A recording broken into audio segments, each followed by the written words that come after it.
This is a Porsche. This is an SUV. This is a Porsche SUV. This, I have no idea what it is. However, I do know about 11 years ago, the folks down the road, they came up with something called a sport activity vehicle, and for some reason, unbeknownst to me, people with lots of money cannot get enough of these things.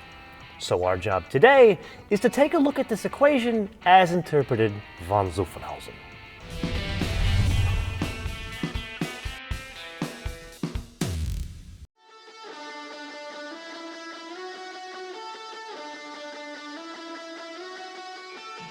Willkommen in Österreich! Sehr schön, Österreich at that. Now that we got the pleasantries out of the way, I promise you, this is an all-new Cayenne. But there are things about it that are the same as, I can't really say the old Cayenne, let's call it the serial production Cayenne with sort of a square back. The biggest being the propulsion systems are virtually identical. But still, we've got a beautiful road. It's Austria. Let's understand the pulling power, shall we? Holy Austria! This is a wonderful package. Is it significantly different with a slant back? At least from pulling power, I'd have to say no. But there is an incredibly important point we have to cover that relates to pulling power, or pushing power, because it's all-wheel drive, isn't it? And that would be the weight difference. But like anything in life, it's not as straightforward as one would hope. You see, all the engines that are on offer in a sort of square-back serial production Cayenne are the same engines that are on offer in a swoopy-looking Cayenne Coupe.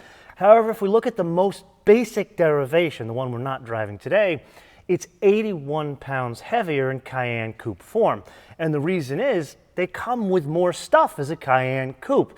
Now, we'll get to the whole list later, but the biggest difference is a fixed glass roof is fitted as standard, thus heavier. But where things get somewhat confusing is we get to the 2.9S, the one we're driving today. That one, even in Cayenne Coupe form, is 15 pounds lighter. And that's because the mix of stuff that's fitted as standard in the Cayenne Coupe form counteracts the weight difference of that roof. Verstehen Sie das? Yep, looking at that, I'd say it's about that time. Sport Plus, yep, dig a bit deeper, and answer the question. Are there significant differences in the driving dynamics when you graft on a swoopy arse end on your Cayenne? And the very, very short answer is, not really. I can't honestly tell you that the center of gravity has moved from here to here. If it has, wunderbar, but it really ain't noticeable. What's the old saying? Form follows function. Yeah, in this case, not so much.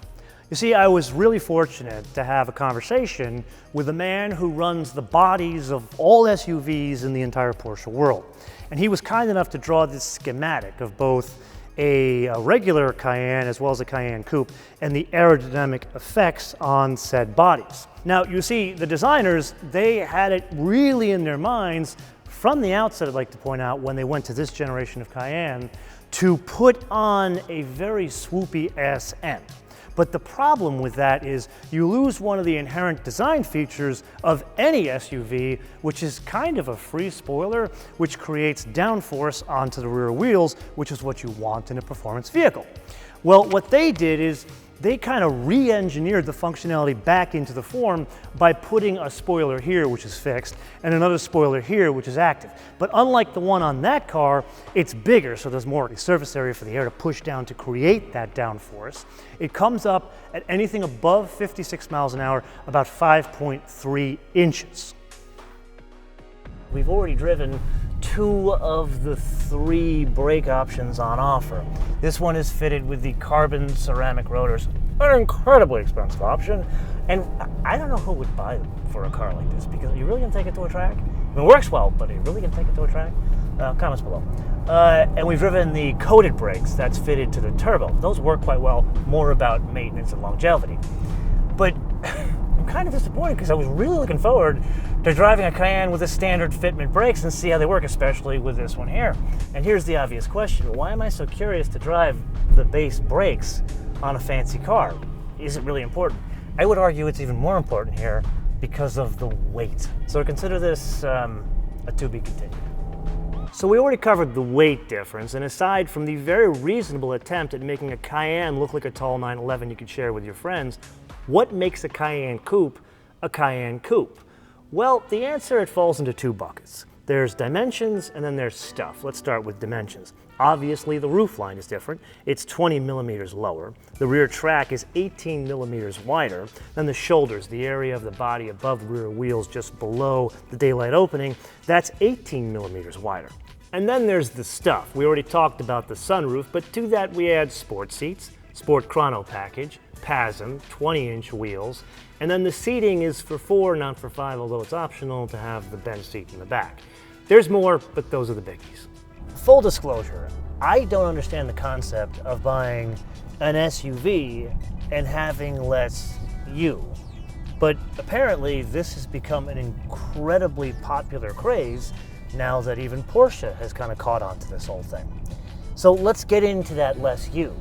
You're chopping off part of the roof, which means there's going to be less storage space in the back, but it also means there's going to be less storage space for human beings, your friends, or Kumo.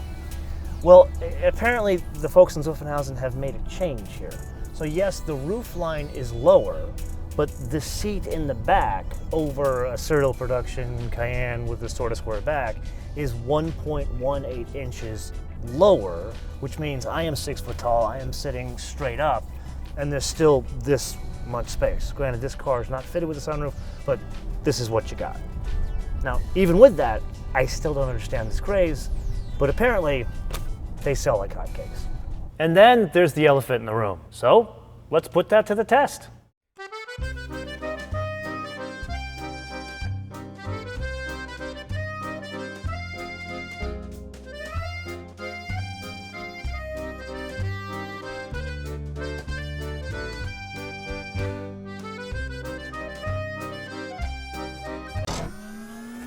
As we get into this cute little town here, you and I need to take a vote and send the results back to not just Porsche, but pretty much every major European car manufacturer, because there's a trend going on as of late, and it's not just the number of cup holders, it's the number of USB ports, or at least that's what it used to be yesterday. Now, it's the type of USB ports. This vehicle is fitted with nothing but USB-C, so you have to use the stupid dongle here to connect your phone. Yes, there is a wireless charge plate here, but if your phone is not compatible, you do need to plug it in USB-C. It's also USB-C back here, which annoys the crap out of me because I still have a ridiculous amount of devices that are standard USB or USB 3, whatever you want to call it. So here's a serious question.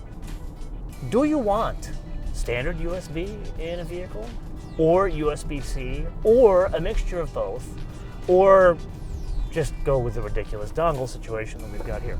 Let me know in the comments below, and I'm really going to compile this and send this back to not just Porsche, but BMW and Mercedes. Vielen Dank. I know what you're thinking right about now. You're looking at this episode and you're saying, wait a minute, he told me all these things come with a sunroof, yet the car you're driving doesn't have a sunroof. What gives? Well, the car we're driving is fitted with something called a lightweight sport package. Actually, it's 3 different packages, and they range from making the air intake grills and the air blades matte black, all the way up to carbon fiber trim of the dashboard, the mirrors, the diffuser, even making the entire roof carbon fiber, thus taking out that glass sunroof. Now, there are really 2 things about this package. Number 1, it brings along the 22-inch wheels, and number 2, it lowers the weight anywhere from 39 to 48 pounds. Now I'm going to throw a question out here. Is that enough weight reduction to call any of these packages lightweight?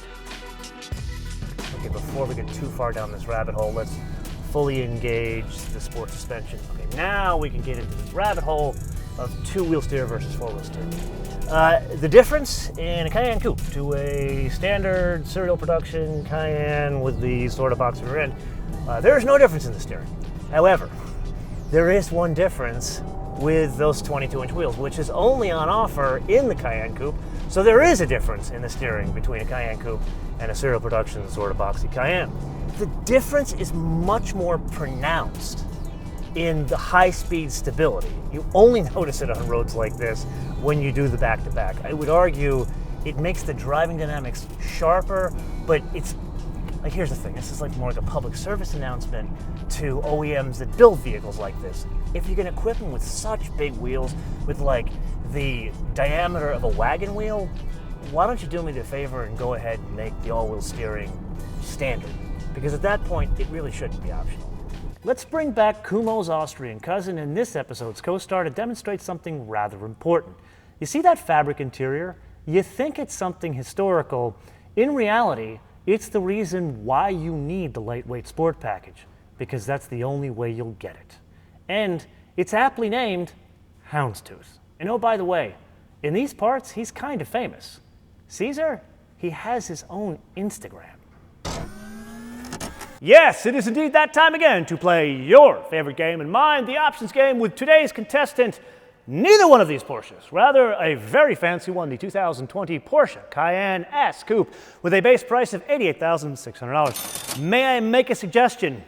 Get comfortable, because we're going to be here a while. Not one, but 2 pages of options. First one being an option I put to a vote via Instagram. What color would you choose? Chalk or lava orange? By a 90% margin, you guys chose chalk. I would choose chalk as well. $3,150. Then there's my favorite option, the Houndstooth interior, which is free. Well, kind of, sort of, because it has something to do with the next option, which is a package, lightweight sport package.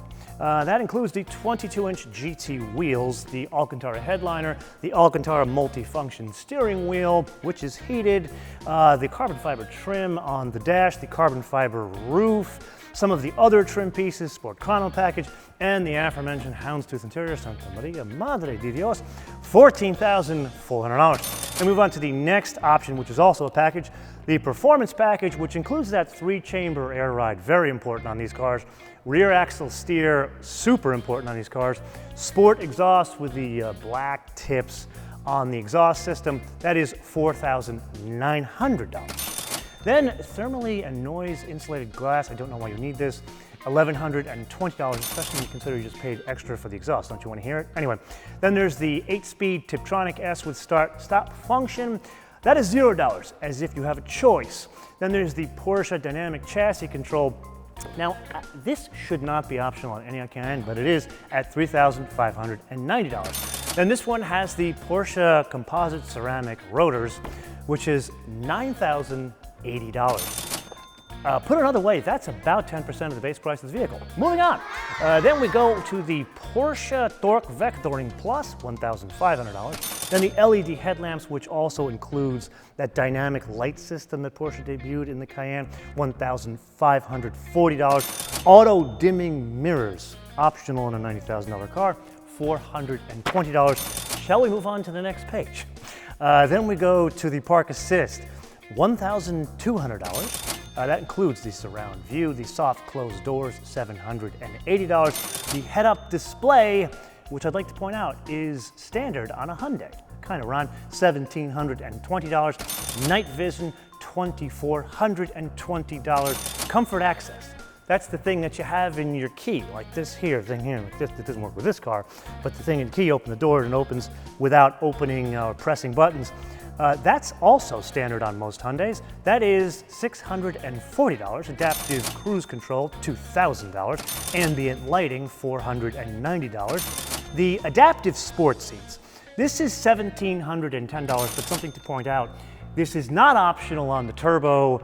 Then we move on to the seat heaters, which are optional on a $90,000 car for $1,000. Anyway, let's press on. 4-zone climate control, $990. Smartphone compartment, not the phone and not the connectivity, but the compartment for the phone, $690. And then the last option, the Bose surround sound system for $1,200. Me, I would have gone for the Burmester, which is way more expensive than that.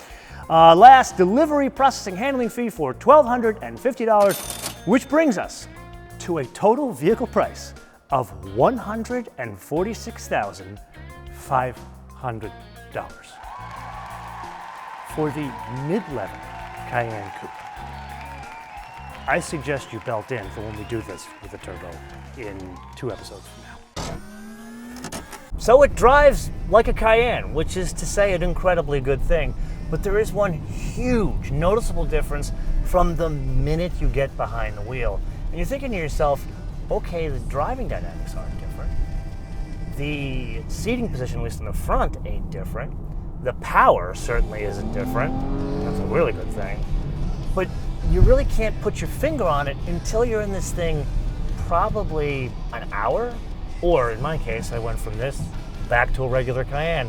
And it turns out the lower roofline, it changes the entire feel of the Cayenne. It goes from being, it's kind of a very fancy utility vehicle, to almost like my beloved Challenger in that you wear it, you don't drive it.